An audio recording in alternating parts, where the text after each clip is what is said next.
Hello, my name is Visor, and welcome to episode 15 of Let's Play The Witcher 2. Last episode, we ended chapter 1 after killing Laredo. In this episode, Geralt and the Blue Stripes move downriver to hopefully find Triss and capture Letho. So, let's get started.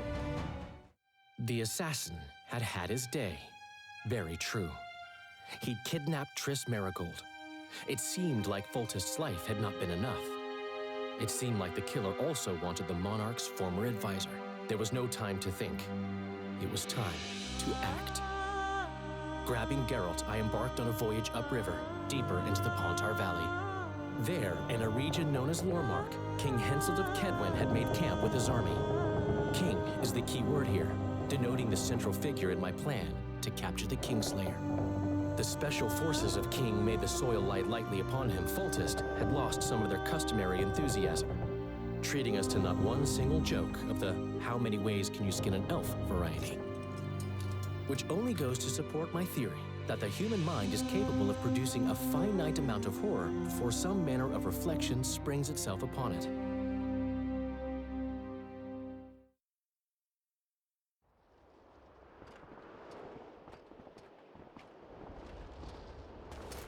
So, there's King Hensel, along with, of course, Sheila and Deathmold.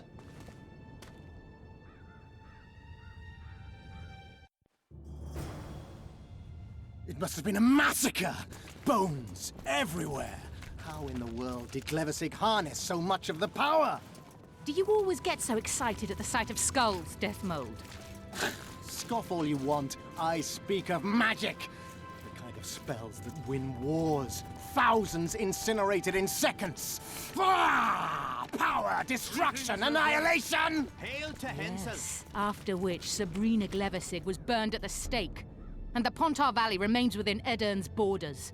Edern is a carcass. Still showing life signs, but the realm's days are numbered. No peasant revolt can change that. You're wrong, Deathmold. This country lives. I can feel it. Like an old wounded bear covered in scars, hounds all round it, but still strong. Still deadly. This will be a good war. But sire, the Edirnian barons won't dare stand against you. You shall see that shortly. I've prepared everything. These guys won't stop yapping. Really, this whole walk should have just been a cutscene, because you can't actually do all that much. Well, I took a break so we can at least talk for a little bit. So you might have noticed that the sky is all fucked up and it's kind of weird. You heard Deathmold talk about, ooh, look at all these dead bodies. Well, there's sort of a bit of magic going on right now, and this area is kind of weird. We'll know more about the backstory later on, but the important thing right now is there was a huge battle here. A lot of people seemingly got wiped out by a giant spell, and currently, King Hensel is actually cursed. Baron Fellet has forever hinted that he would gladly change his Kedwen! Fellow Always is and unparalleled forever! scum. The other nobles are panic-stricken at the very thought of Saskia with her peasant and non-human rebels. They are unprepared to fight and know it very well. And Demoven's cub? Has he named his price? Prince Stennis has yet to respond, but Fellet has assured me. I must see him. Look into his eyes. I'll know what he's made of then. Demoven, of course, was the king that got killed in the opening cinematics. So Hensel brought his army over to try to take over the area. Currently, though, he's trying to negotiate with some noblemen to see whether he can just buy them off instead of going to war. We most humbly greet His Majesty Hensalt, King of Kedwen, heir to the dynasty of the Unicorn, Lord of Ard-Carreg, Archduke of Banard, and Vanquisher of Nilfgaard. Welcome to Edern. How much do you want? Your Majesty surely jests. I couldn't be more serious. How much for your signatures? 100,000 Novigrad crowns, we thought, to each of us, and the titles of Marquis. Oh. We speak of Upper Edern, of coal and silver mines, numerous factories, the sole white marble quarry this side of the Yaruga, and the North's main east-west trade route. We speak of Lormark. I advise you to adopt the new nomenclature. In exchange, we shall swear fealty and acknowledge your majesty as sovereign of these lands. Yeah, I guess we could get their signature, but they're really not that important. The rebel army's a big problem, as well as their leader Saskia, and I guess Prince Stennis still sort of matters. But I think Hensel would play hardball with these guys. I shall give you naught for your worthless signatures. I have no need of them. But your majesty, without our support, you'll forever be the invader, the occupying force, the enemy. The folk of Eden... The folk of Eden follow Saskia the Dragon Slayer and Prince Stennis. I wish to speak to them. Sire, the Dragon Slayer approaches, white flag in hand. Excellent. Let her pass. Well, that's convenient. Just out of curiosity, what does Upper Eden sell for these days? How much do you demand, lass? King, command your vulture to shut his beak before I thrust his cockerel up his arse and twist so hard he'll crow until noon reverts to morning. Sire, you must have her restrained. Oh, Death Mold. Shut up, Deathmold. I've rather taken a liking to this Saskia. Say your piece, woman. King, withdraw your army, recognize Upper Eden's sovereignty and your persecution of non-humans, and give them leave to quit your realm. Do this and save yourself and your army. You have balls, woman, but what would I gain? My soldiers would call me a coward.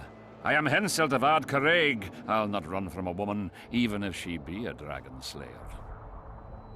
I see one other solution.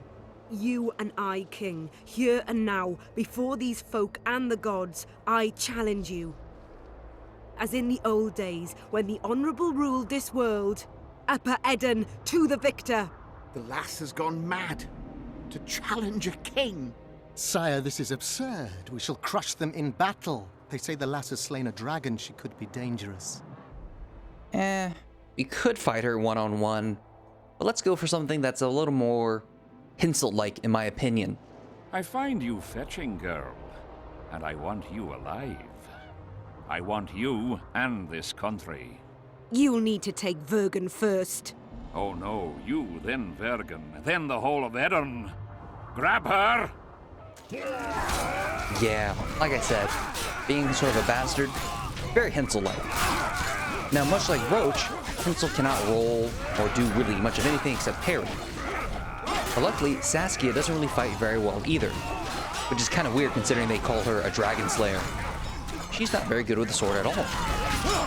Ow, she just backhanded Hensel. But still, this is almost over, so let's see what'll happen next.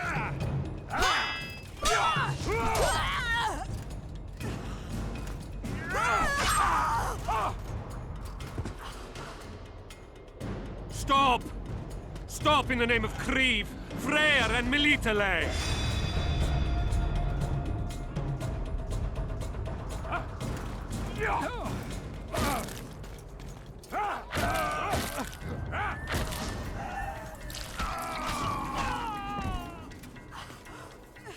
I did mention Hensel was cursed, right? Yeah, that was not a smart move.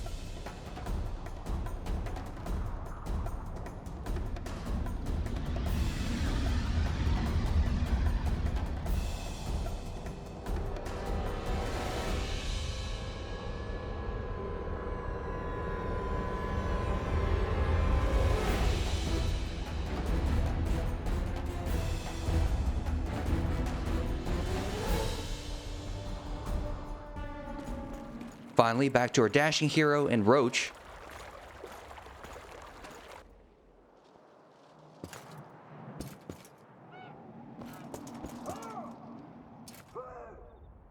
I sort of question the value of a watchtower if it's so high that you can't understand what they're saying. Hey, halt! What's with you, Zivik? Booze made you batty. Don't you recognize me? I'll be ploughed and damned. Why the hell did you bring him here, Roche? He's a witcher. I know who the whoreson is. Ploughing Kingslayer at the gate of a king's camp? Why, he's not even bound. Easy, lads. The witcher's no murderer, I'll vouch for that. As for kings, well, I desperately need to see yours.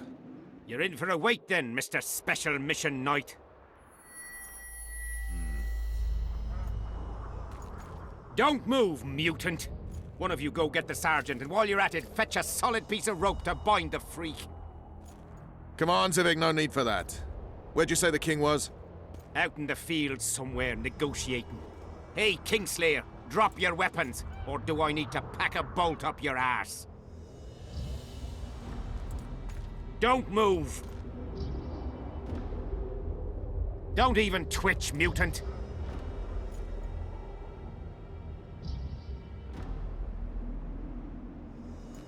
Hands where I can see him! Shoot! Smash the freak!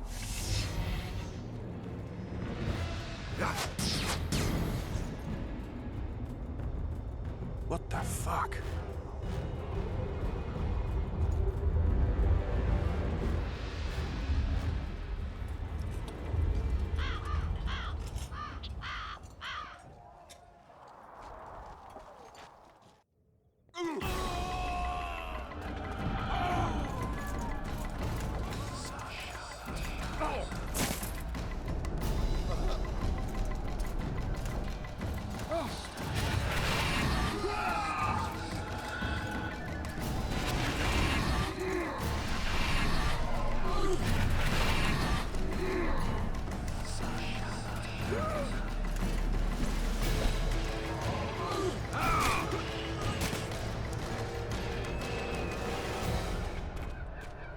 So, I guess Geralt's gonna try to save another king.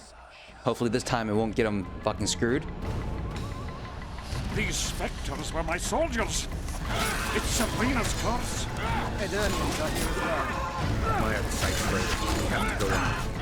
Endure, friends. I must focus enough power for the spell. So it's times like this where I sort of hate Geralt's voice acting. Since the guy's always talking kind of softly and really deep, you actually can't hear him very well when he talks in this fight. You can hear everybody else, but his pitch is just too low. Anyway, these are Wraiths, former soldiers of Kedwen, ghosts of the past. After all, like I said, there's a lot of dead bodies here. Overall, they're pretty much like a normal soldier. They even incinerate, so they'll stop attacking you, which is nice. But you'll definitely need to use your silver sword on them.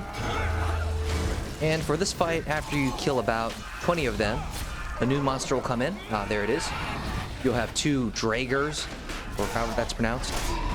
Basically, as I understand it, they're sort of like an evil spirit of war. Not the big main spirit, but they are composed of dead bodies and empty armors. And as you can see, the minor Wraiths are still spawning in and stabbing me in the back, apparently. Now, one of the things that would be beneficial here would be to loot these dead bodies, but you're still counted as in combat, and it's kind of irritating. Because really, if you were playing this on a harder difficulty, you definitely want to loot one of these Dragers. But you're actually not able to, so I'm not really sure what you're supposed to do. Now, my health is kind of low, so I'm going to try something different. I'm going to use a little Axie, which, awesome, worked out. So now, this is a much easier fight. I mean, King Hensalt can't die, Roche can't die, and neither can Sheila. And now we got a Drager on our side. Actually, this sort of gives me an idea. Since we know Axie does work, as long as I keep controlling one of them, these guys will fight each other forever, and hopefully when one of them dies, I can loot their corpse. Now, if you were playing on dark mode, you would definitely want to loot one of their corpses, because it gives you a piece that'll allow you to craft some really nice armor. In my case though, since I'm only playing on normal, I really just want to kill it so I can get a nice trophy. It has a pretty good trophy that'll increase your vitality and your damage by like 5%. Actually, let me just control this other one. If I control this one, then there's no attacking targets. So I think that counts as out of combat, right? Maybe? Doesn't seem like it. This Drager's getting really close to me though. I'm just shield. Oh, there's its shield. There we go. No, fuck it, we'll just kill this one.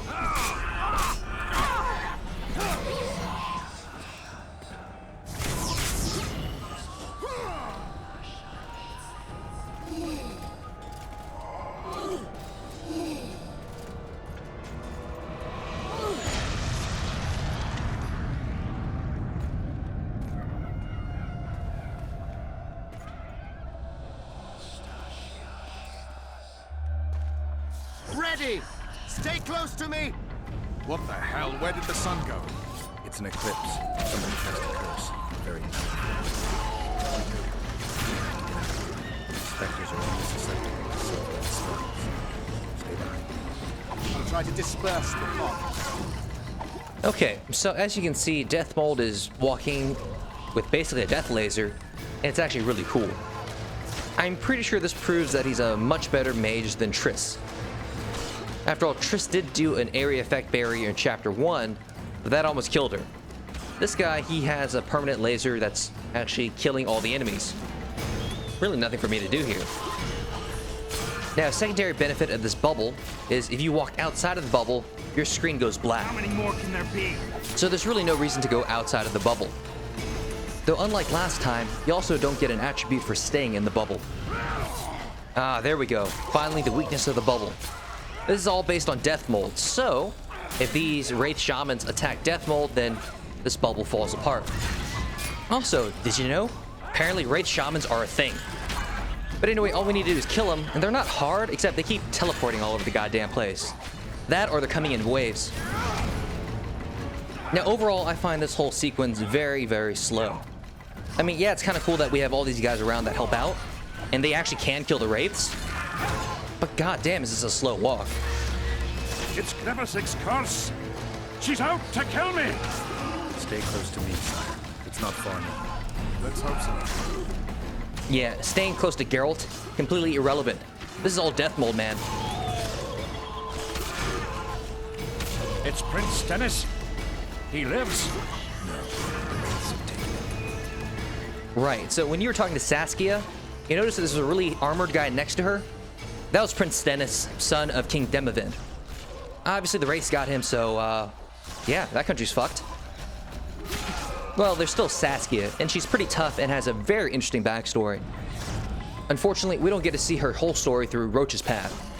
When we double back into Yorvith's story, then we'll see more of it. And just to be clear, the whole thing about picking between Roche and Yorvith, that's actually one of the biggest examples of dynamic storytelling in this game. Chapter 2 and Chapter 3, depending on whether you follow Yorvith or Roche, are completely different. The setting, the people that you meet, the quests that you get, it's just a completely different perspective on the story. Oh, looks like the Shamans are back. Not a big deal. Now, you might have noticed that around here there are two types of soldiers.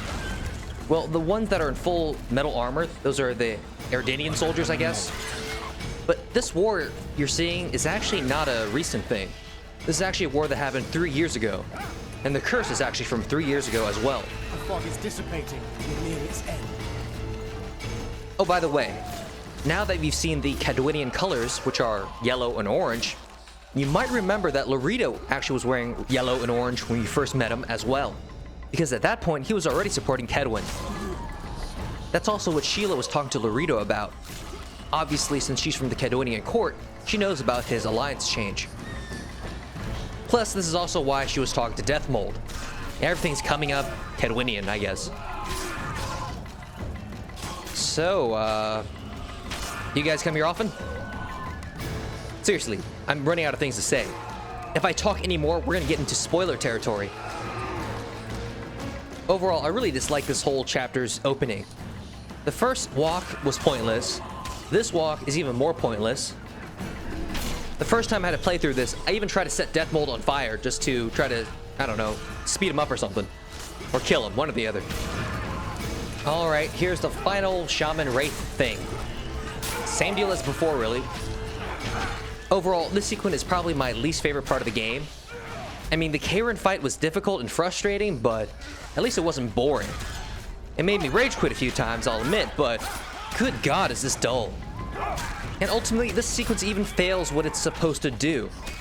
The whole point of Geralt rescuing the king is to give him a reason to, you know, not kill Geralt immediately. After all, King Hensalt is a very practical man, so saving his life is a great way to get some of his trust. Or at least his attention. But as you can see from this walk, the big man on campus here is not Geralt. It's Deathmold. And I've actually done this section without fighting at all, just letting the NPCs kill everything. Plus, I never had any of these NPCs ever die on me, so what is the threat exactly? What am I worried about? Anyway, that blue mist you just saw, that's finally the end. So once we get in that, we can leave. About goddamn time.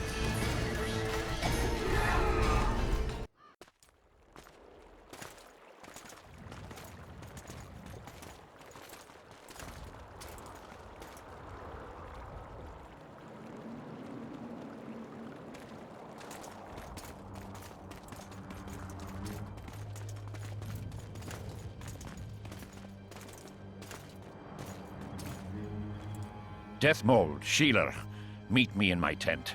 You're to explain what the hell happened there, and how we're to get rid of it. As you command, Your Majesty. I'll tolerate no delays on this matter, and summon all my company commanders.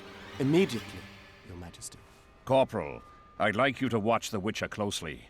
He just pulled me from a magic hell, so I doubt he wants my head as he took Foltest's. But I'll not have him wandering round the camp like some stray dog. Occupy him for a time, then bring him to my tent. Sire, I must request an audience. Later. I'll see my mages first, then the Witcher. Ah, just lovely. And here I'd hoped for a calm little war. Know where I might wet my throat around here? Roach, willing to vouch for this overgrown urchin?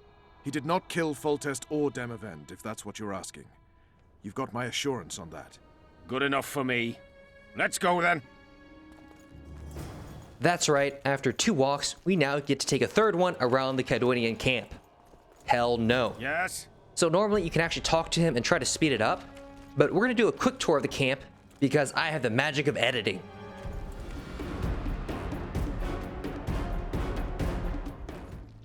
Our armorer. Busy as ever with military commissions, but he'll take a private commission from time to time.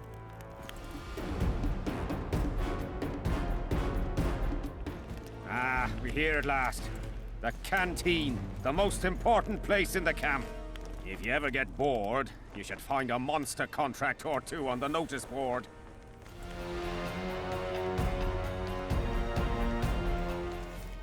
Here's where the king organizes tournaments. All glamour, ceremony, noses and cocks in the air. Between those, we kill time thrashing about with swords, pikes, chairs, the works. Good stuff, no holds barred. They pay well too if you know who to talk to and who to bet on. Excuse me a moment, Witcher. So far from what we've seen, this camp is pretty much like Flotsam. You got a place to get drunk, place to bet on fighting, probably some dice and some arm wrestling as well. And of course an armory and a quest board. So it's going to be very similar to the last chapter. I'll come by later.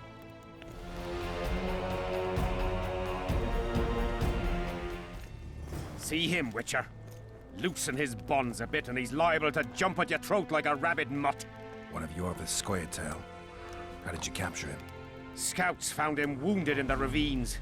Someone massacred a small unit. The boy said it was a bloodbath, as if the Reaper just swung his scythe right through them. Whoever attacked them was very strong. Any idea who it might have been? No. But if they managed to ambush elves in the wild, I'd rather not meet them. Right, Civic. Let's go see the king. Alright, so we're gonna ask that elf who ambushed him later on. Though I think we have a pretty good idea who could take on a squad full of elves and only leave 1 survivor. But that's something to worry about later on. The important thing right now is to see the king. How's it going, lads? I can't feel me ploughing feet from all this standing around. Any chance you'll be sending up some replacements? In an hour. Open up the gate. The king wants to see the Witcher. Yeah. Go straight to the royal tent. You can't miss it. I've a few things to take care of. Godspeed, Civic. I'll be near the main gate if you need me. So long. Ha! A Witcher! So that's it for our walks this episode. Next episode, we'll talk to the king, as well as handle a little bit of cleanup around the camp. But until then, thank you for watching, and I hope to see you guys next time.